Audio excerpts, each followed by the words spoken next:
Hello, my dear students. Welcome to the science class. So, we are continuing with chapter number 15, Air Around Us. Okay, so this is a chapter from your Science NCERT book. So, let's see what we are going to learn today.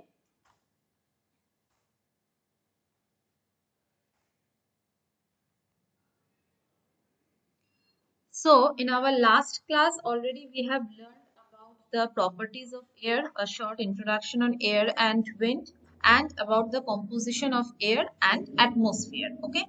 So, today we will be discussing in details about the components of air. Okay. From the composition of air, we came to know that air is a mixture of gases. Okay. So, today we will be describing about the uses of such gases in our daily life which are present in the air. Okay, so let's start with nitrogen. Okay, so nitrogen, it is what? It is a colorless, tasteless and odorless gas. Number one. Number two, nitrogen gas, it is slightly soluble in water. Okay, and nitrogen gas, it is not essential for the process of breathing. Nitrogen gas, it neither it burns itself nor supports the process of burning. So that is, nitrogen gas does not support combustion. Okay, and nitrogen gas is also very unreactive gas. So in this respect, we can say that nitrogen is just the opposite of oxygen gas. Why?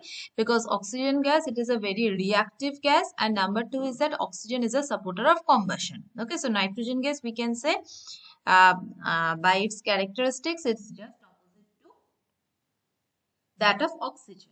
Okay. Now, nitrogen gas that is present in air, it is important for all the living things. Okay. Nitrogen gas, it is present in the amount of 78%, right? And all the living things, they need nitrogen compounds for their growth. Okay, nitrogen, it is a very important constituent of amino acid. Okay, and these blocks of amino acid, it constitutes what? It constitutes the protein. Okay, it constitutes the protein, and protein, it is required for the growth and development of a body, right? So these proteins, as I said you, that they are used by the plants for their own growth as well as for the growth of human beings and other animals. Why? Because they are feeding onto the plant. Okay, and from the plant protein, they are getting the protein which is required for their body to develop. Okay, so nitrogen, it is needed by the plants to make what? To make the proteins. Right. Next comes what? Next comes oxygen gas. Okay. Now oxygen gas, again, it is a little bit similar to that of nitrogen gas in case of its characteristics. That is, it is also a colorless gas, tasteless gas and odorless gas. Okay. Oxygen gas, it is slightly soluble in water. Okay. Nitrogen is also slightly soluble in water. Okay. Oxygen gas, it is essential for breathing or respiration, but nitrogen gas, it is not essential for breathing or respiration. Okay. Now, we can live for several days without food and water, but we will die very quickly without oxygen, right? So, oxygen present in air, it is important for all the living things. Okay. Now, all the living things, they need oxygen of air for breathing, right? Now, oxygen gas does not burn itself, but it allows other things to burn in it, right? So, oxygen, it is a supporter of burning or the supporter of combustion. Thus, oxygen is also necessary for the process of burning of fuels such as you can say coal, then kerosene, petrol, and liquid petroleum gas. Right? So, oxygen, it supports life and combustion. So, let's discuss this one in details. Now, you know, all the living organisms, they breathe air to remain alive. Okay, so air, it is necessary to sustain the life of all the living things. That includes men, animals and plants. Right. Now, when a person breathes in air, it is actually the oxygen which is present in air, it is utilized in the process of respiration. Okay, inside the body. Respiration, where does it take place? It takes place inside the cell of our body. So, we can also say that oxygen, it is necessary for the process of breathing. Thus, whether we say that air is necessary for breathing or oxygen is necessary for breathing, it means the same thing. right? Now, all the living things, they use oxygen of air for respiration. Now, during respiration, actually what happens, the oxygen, it breaks down the food to give out carbon dioxide, water and energy. That is, when you are inhaling oxygen gas, the food that you are eating, okay, the food that you are eating, we all know that carbohydrate gives us energy. Now the question comes, how come the carbohydrate gives us energy? Now, when you are eating the food, carbohydrate, now it is going inside our digestive system. Okay, it is getting digested in the stomach, and then from the stomach, it is moving to our small intestine, isn't it? Now, in the small intestine, what happens? A process of absorption take place. Process of absorption take place means what? Carbohydrate, which breaks down into glucose, okay, protein, which breaks down into amino acid, and fat, which breaks down into fatty acid, those gets absorbed in the small intestine, and then they are distributed to all the cells of our body via the bloodstream. Okay, so the food, that is glucose, it reaches to the cell. Okay, now oxygen that we are inhaling, that oxygen also reaches to the cell. Okay, now in presence of oxygen, actually that food is being burned off. Okay, in presence of oxygen, right? And it liberates what? It liberates energy, number one. Number two, carbon dioxide. That carbon dioxide only we are exhaling out. Okay. So we can say what? We can say that oxygen is required for the process of respiration. Understood? Okay. So animals and plants which lives on the land, okay, they take the oxygen required for breathing from the air around them. Okay. But the animals and plants that lives in water, they take the oxygen required for breathing from the air dissolved in water. Okay. You all know that air is soluble in water. Okay. So from there they takes up what? They takes up the oxygen. Now, like under ordinary condition, we use what? We use air around us for breathing purpose, isn't it? But under special condition, oxygen gas cylinders are used for breathing purpose. Like these all are the oxygen cylinders. I think you all have seen this oxygen cylinder, especially during this occurrence of pandemic and COVID situation. All the peoples, those who were suffering from COVID, maximum of the people, they were under this incubation, okay, with the oxygen cylinder. Okay. Now, the special situations are what generally, like other than the medical patients, like the patient who those who are having breathing difficulties, okay, for them this oxygen cylinders are required. Okay, then mountaineer climbing high mountain, okay, because when you are going higher up to the mountain, then what happens? The air pressure, it decreases. Okay, now as because the air pressure decreases, okay, so there is a the saturation level of oxygen, it is very below. Okay, so in that case a person needs oxygen cylinder, okay, in order to support the process of respiration in their body. Okay, or suppose if a diver is going down deep to the sea, here you see the person is carrying the oxygen cylinder. Why? Because water contains oxygen, dissolved oxygen, but our body does not have that adaptation to absorb the dissolved oxygen. Fish, they can absorb the dissolved oxygen as because their respiratory organ is gills. But we, the human beings, we don't have gills. We have lungs. Okay, but lungs, it does not have the capability of absorbing the dissolved oxygen from water. Okay, so in that case, the oxygen cylinder is needed. Okay. So a patient undergoing a major surgical operation also has difficulty in breathing properly in the surrounding air. So in that case, oxygen gas is given to the patients in hospitals who have difficulty in breathing properly. Okay.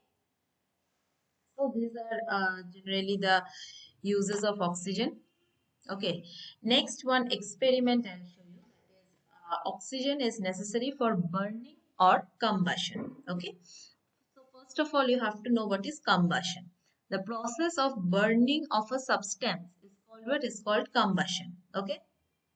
Now, air is necessary for the burning of a substance, right? So in fact, air is known as a supporter of combustion. Okay. A substance cannot burn without air. Now, when a substance burns in air, it is actually the oxygen present in the air which is used up in the process of burning. So we can also say that oxygen is necessary for burning. Okay.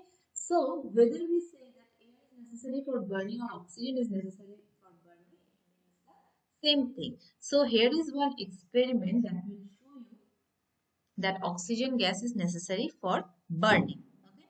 So you just take a candle and fix it on a table. Okay. Now the candle, it is lighted by using a burning matchstick. Right. Now this candle, it will continue to burn in this gas continuously. Why? Because the fresh air is continuously available to the candle for its burning process. Okay.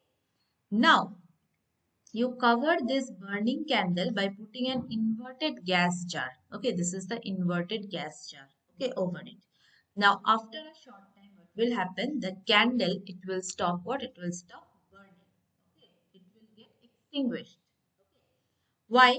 Now, when the burning candle is covered with a gas jar, then the candle takes the oxygen necessary for burning air from the air enclosed in the gas jar. Right?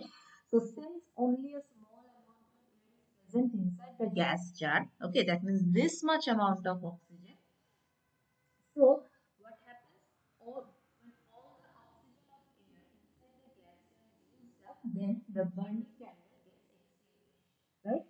So, when a burning candle is covered with a gas jar, then the fresh supply of air to the candle is cut off, and hence it stops here, it stops burning. Okay? So, from this activity, what we can conclude? We can conclude that air is necessary for burning of things. Okay? So, the process of burning cannot continue without a continuous supply of oxygen. Right? So when we burn candle, paper, kerosene, coal, wood or cooking gas, oxygen is needed. Okay. Oxygen is needed for burning anything. Oxygen is a strong supporter of combustion. Okay. Now suppose you have burned a coal, charcoal. Okay. For cooking purpose, sometimes we need to burn the coal. Now if burning coal is covered with a vessel, it will stop burning after some time. Why? Because when we cover the burning coal with a vessel, then the supply of oxygen or fresh air to the burning coal is cut off. Okay. And in the absence of oxygen or air, the coal it stops burning. The coal fire it gets extinguished. Understood? Next. It is a common practice that if the clothes of a person catch fire while working in the kitchen or like while burning cracker, then immediately if you take a woolen blanket, okay, and if you put around the burning cloth, okay, it will extinguish the fire. Okay, here you see the person is burning with the fire and another person has taken a blanket and wrapped. Okay, so immediately what will happen? You will find that the fire will extinguish. Actually, what happens over here? When the burning clothes of a person are covered with a woolen blanket, then what happens? The supply of fresh air to the burning clothes it is cut off, and hence the cloth stops burning. Okay, or the fire gets extinguished. Right? So through this discussion, we can say that when a supply of air to a burning substance is cut off, then the process of burning also stops. Okay, so thus presence of oxygen in air is necessary for combustion to take place. Next comes what? Next comes the carbon dioxide gas. Now, by characteristic, carbon dioxide gas is also colorless and odorless gas, but it is not tasteless. Okay, it has slightly sour taste. Right? So, carbon dioxide gas it is moderately soluble in water. Okay, carbon dioxide gas it neither burns nor supports burning. Okay, rather it extinguishes the burning fire. Right? Plants and animals they consume oxygen from air for respiration and produce carbon dioxide. Right? Plant and animal matter burns by consuming oxygen from air and produces mainly carbon dioxide and few other gases. Right? So if some material is burning in a closed room, we feel suffocated. Why? This is due to the accumulation of excess of carbon dioxide gas, okay, in the air of the room, which is produced by burning material. Right? Now, air contains only about 0.03% of carbon dioxide gas. Now, though the amount of carbon dioxide gas in the air is comparatively small, but it is a very important component of air. Why? because it is very important for the green plant. Okay, green plants, they need carbon dioxide to make food by the process of what? By the process of photosynthesis. Okay, here you see by the process of photosynthesis. Okay, now these carbon dioxide, it is taken from the air, okay, water from the soil, okay, and in presence of sunlight, the food is being prepared by the process of photosynthesis. So, all the food which animals eat is made from carbon dioxide gas of the air. So, without carbon dioxide in air, there would be no plants or animals on the earth. Okay, the plants which live in water, they use the carbon dioxide dissolved in water for their need. Okay, because the aquatic plants, they release carbon dioxide gas as a result of their process of respiration, and that carbon dioxide gas, it is taken by the aquatic plant for their process of what? For their process of photosynthesis. So carbon dioxide gas, though it is present in a very small amount in our atmosphere, but then also it has got a tremendous influence onto our environment. Next comes the water vapor. Okay, so air also contains water vapor, but we cannot see the water vapor in air because water, it is in the form of a gas, and you all know that water is a colorless, odorless, and tasteless matter. Okay, so in our previous chapter, in that chapter water, now about this phenomenon I have described you. That is what? That is like if you take out a ice cold water, okay, water bottle from a refrigerator, and if you keep it in a room temperature for some time, what you will find? You will find that the droplets of condensed water vapor has been formed. Okay, actually, what happens, like water vapor, it is present in the air. Now, when this water vapor, when it comes in contact with the cold surface, okay, of this glass or of any bottle, then what happens? The process of condensation takes place. That is the conversion of gas to liquid. Okay, on withdrawal on application of heat. Okay, so this process of condensation takes place, and thus what happens? The formation of droplets. Okay, so water vapor, where from it comes into the air? Water vapor, it comes into the air from the evaporation of water present on the earth. That is from ponds, lakes, river, ocean, etc. As well as from what? As well as from transpiration. Transpiration means what? Transpiration, that is the loss of water from the surface of plant. Okay, and the presence of water vapor in air, it is very important for the working of water cycle in nature. Okay, here you see this is the water cycle. By this evaporation, by the transpiration, the water, it is going higher up and it gets accumulated as cloud, and through the accumulation of cloud, what happens? The condensation take place, and ultimately what happens? There is a formation or occurrence of what? Occurrence of rainfall. Okay, so the presence of water vapor in air, it is very important for the working of water cycle in nature. This is because it is the water vapor present in air which rises high in the sky along with hot air. It gets cooled, condenses to form cloud, and then brings rain onto the earth. Next comes the dust particle. Dust particle, they are always present in the air. Okay, how you can see? Suppose you in a room, you just completely darken a room. Okay, just put black chart paper on the window and curtain on its door. Okay, and then you make a small hole in the black chart paper fixed onto that window. Here you see a small hole has been made. Okay, this is actually a black chart paper, and a small hole has been made in a black chart paper fixed on that window which faces the sun. Okay, now, from this small hole, what will happen? A thin beam of sunlight enters in the darkened room. Okay. Now, over here, what you can see the tiny dust particle moving in the beam of the light like this. These are the dust particles. Here you see, these are the dust particles. Okay. Actually, what happens? The air in a room, it always contains a dust particle, but they are so small that normally they are not visible to us. Okay.